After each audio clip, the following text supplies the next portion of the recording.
It's a dish beloved across the world, crispy, flavorful, comforting. Fried chicken is more than just food.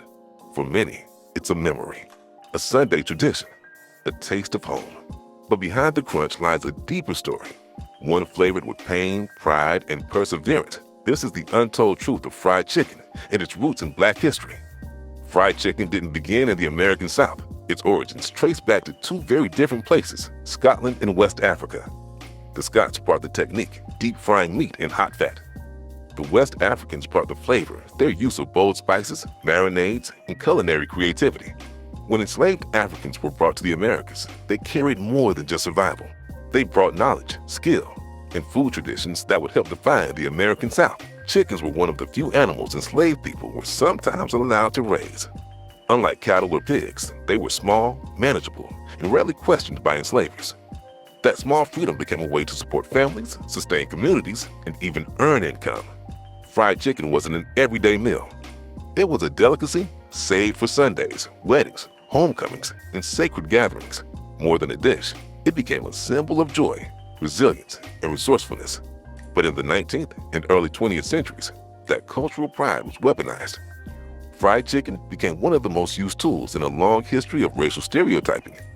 Minstrel shows, cartoons, and Hollywood films mocked Black people through the image of fried chicken, portraying them as greedy, lazy, and uncivilized. It wasn't just a joke. It was a deliberate tactic to degrade and dehumanize.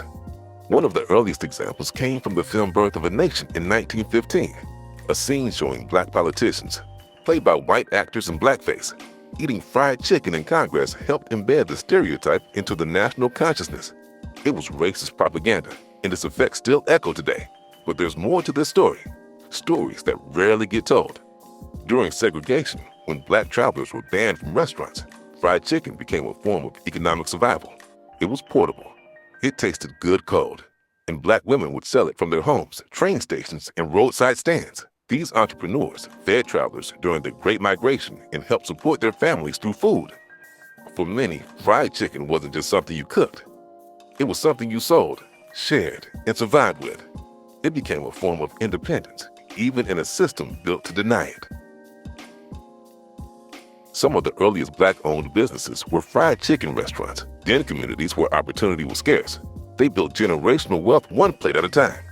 But as fast food chains emerged, those same flavors were packaged, mass-produced, and profited from, often without giving credit to the people who created them. Indeed, today, many Black chefs still face the tension between cultural pride and stereotype.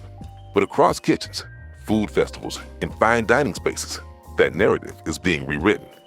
Fried chicken is being reclaimed, not as a joke, but as an art, a legacy, a story of survival and creativity.